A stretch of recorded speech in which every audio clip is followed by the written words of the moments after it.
시청자 여러분 안녕하십니까? VOA 뉴스투데이 시작합니다. 북한이 한국과의 남북 통신선을 일방적으로 차단한 데 대해 미국 내 전직 관리들은 북한이 과거 수법을 반복하면서 한국을 압박해 더 큰 양보를 얻기 위한 의도라고 지적했습니다. 국무부는 북한의 최근 행동에 실망했다면서 북한이 외교와 협력으로 복귀할 것을 촉구했습니다. 첫 소식 김칸희 기자가 보도합니다. 미국 국무부 비확산 담당 부차관보를 지냈던 마크 피츠패트릭 국제전략문제연구소 연구원은 북한이 한국과 북한을 잇는 모든 통신 연락선을 완전히 차단한 것은 남북 경협을 원하고 있는 한국 정부를 압박하는 것이라고 지적했습니다.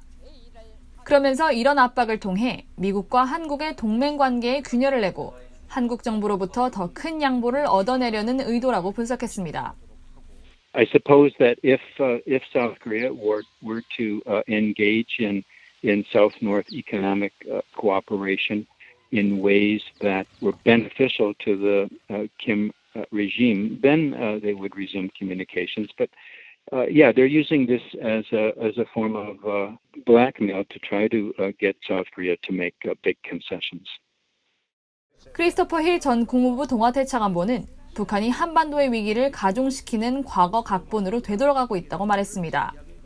북한은 그러면서 미국과 한국의 동맹 관계를 시험하고 있다면서 도널드 트럼프 대통령이 강한 미한 동맹을 확인하지 않으면 북한은 계속 한국에 부당한 요구를 하며 한반도의 긴장 분위기를 만들 것이라고 전망했습니다.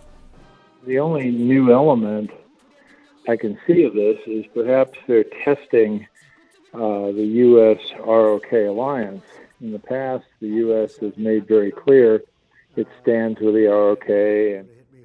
켄 고스 미국 해군 분석센터 적성국 분석국장은 북한의 통신선 차단 같은 조치는 예상됐던 일이라고 지적했습니다. 미북대와 교착 상황에서 북한이 원하는 남북관계 진전은 어렵다는 것을 알고 있는 북한은 한반도의 긴장 상황을 만들면서 미국이나 한국으로부터 어떤 이익을 얻을 수 있는지 판단할 것이라고 분석했습니다.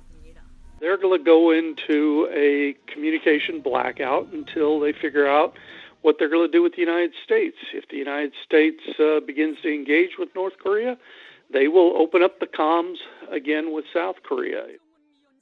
이런 가운데 미국 국무부 관계자는 북한이 일방적으로 한국과의 모든 통신선을 차단한 데 대한 VOA의 논평 요청에 최근 북한의 행동들에 대해 실망했다고 밝혔습니다.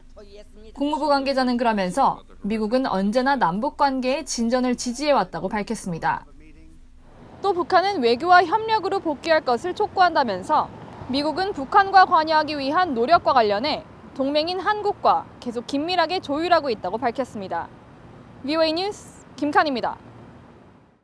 미국의 핵무기 개발 연구소가 F-15 전투기의 저위력 전술 핵폭탄 투하 성능 시험을 성공적으로 완료했다고 발표했습니다. 개량형 저위력 전술 핵폭탄 시험인데 이 핵폭탄은 미국의 핵무기 현대화 프로그램의 핵심 가운데 하나로 지하시설 타격도 가능한 것으로 알려졌습니다. 김동현 기자가 취재했습니다. 미국 공군의 F-15E 스트라이크 이글 전투기가 네바다주 상공을 선회하다가 유선형의 폭탄을 분리시킵니다. 자유낙하하는 이 폭탄은 수십 초 뒤 목표 지점에 투하됐습니다. 미국의 3대 핵무기 개발 기관인 샌디아 국립연구소는 8일 F-15E 스트라이크 이글 전투기의 B-61-12 핵폭탄 투하 최종 성능 시험을 성공적으로 완료했다고 발표했습니다. The B-6112 program started in 2010. We really started the aircraft compatibility testing in 2013. 이번 실험은 네바다주 토노파 시험장에서 핵탄두를 제거한 모형 B-61-12 중력폭탄을 F-15E 2대에 탑재해 실제 고고도와 저고도에서 각각 투하하는 방식으로 지난 3월 9일부터 4일 동안 진행됐습니다.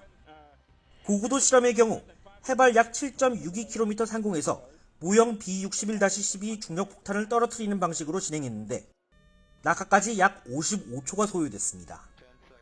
또 저고도 투하 실험은 F-15E가 304m 상공에서 음속에 근접한 속도로 비행하면서 모형 폭탄을 투하했는데 사막 표면에 떨어지기까지 약 35초가 걸렸습니다. 샌디아 국립연구소는 이번 실험은 미 공군 F-15 스트라이크 이글과 B-61-12 간 호환성을 입증하는 마지막 단계로서 완벽한 무기체계 성능을 증명하는 데 성공했다고 밝혔습니다. 특히 이 전술 핵폭탄이 F-15E에서 탄도 비행 방식이나 유도 중력 낙하용 모두 가능한 것이 증명됐다고 강조했습니다. B-61-12는 최대 50킬로톤의 폭발력을 가진 것으로 평가되고 지하 깊은 곳의 목표물을 타격할 수 있어 일명 핵 벙커버스로도 불립니다. 국방 전문가인 브루스 베넷 랜드 연구소 선임 연구원은 이번 실험을 통해 유사시 북한의 지하 핵시설 타격도 가능할 것이라고 분석했습니다. This is probably the preferred weapon that you would use against North Korea's nuclear underground facilities because it's not going to generate near as much fallout. 개량형 저위력 전술 핵폭탄인 B-61-12는 미국 정부가 핵무기 현대화 계획의 핵심 중 하나로 양산을 추진하고 있습니다.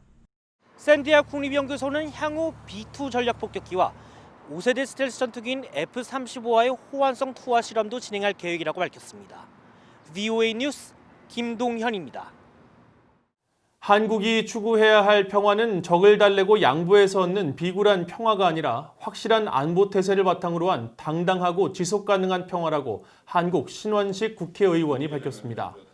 한국 합참 작전차장을 역임한 신 의원은 6.25 한국전쟁 70주년 회고와 반성이라는 주제로 9일 국회에서 열린 세미나에서 기조 발언을 통해 국가가 국민에게 제공할 수 있는 최대의 복지는 튼튼한 안보라면서 이같이 말했습니다.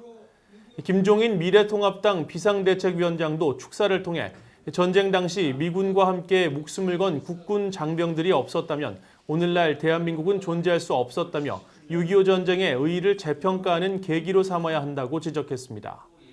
세미나에 참석한 강신길 대한민국 수호 예비장성단 공동대표는 2018년 남북 군사합의 체결 이후 국방과 안보 분야에 허점이 많이 노출됐다면서 엄연한 남북 군사적 대치 상황에서 주적이 없다고 믿고 경계에 방심, 방관하는 군 지휘관들을 엄중히 문책해 기강을 바로잡아야 한다고 주장했습니다. 북한에 의해 납북된 일본인 요코타 메구미 씨의 가족들이 메구미 씨의 아버지 요코타 시게루 씨의 사망을 계기로 국제사회가 북한에 대해 더 강한 제재를 가해 일본인 납치 문제를 해결해 줄 것을 호소했습니다. 메구미 씨 가족들은 9일 일본 국회의원회관에서 기자회견을 열고 아버지의 타계 소식을 듣고 북한을 더 용서할 수 없게 됐다면서 이념에 관계없이 모두 일본인 납치 문제 해결에 나서달라고 말하고 일본 정부의 구체적인 성과를 조속히 내달라고 촉구했습니다. 앞서 아베 신조 일본 총리는 지난 5일 시게루 씨가 별세한 뒤 메구미 씨의 송환을 위해 모든 일을 했지만 아직도 실현하지 못했다면서 깊은 슬픔을 표하고 메구미 씨를 비롯해 납치 피해자들의 귀국을 실현하기 위해 과감히 행동하겠다고 밝혔습니다. 유엔 안보리 대북제재위원회가 세계보건기구 WHO와 유진벨 재단이 신청한 대북제재 면제를 승인했습니다. 대북제재위원회는 지난주 WHO에 서한을 보내 백신 예방 가능 질환용 실험 장비 등의 북한 반입을 허가해달라는 WHO의 요청 2건을 승인했다고 밝혔습니다. 앞서 WHO는 북한 보건성의 요청에 따라 백신 예방 가능 질환을 위한 실험실 장비와 중환자 치료 장비, 혈액봉투 제조 공장 설치, 다제내성 결핵 진단 장비 등을 북한에 반입하려 한다는 내용의 신청서를 냈습니다. 또 유진벨 재단은 다제내성 결핵과 광범위한 내성결핵 관련 프로그램의 유지 등을 위해 필요한 물자 수송을 허가해달라는 신청서를 제출해 5일 최종 승인 통보를 받았습니다.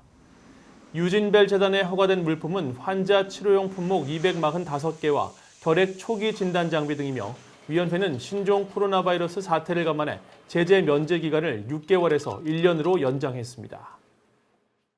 이상으로 VOA 뉴스투데이를 마칩니다. 시청해주신 여러분 고맙습니다.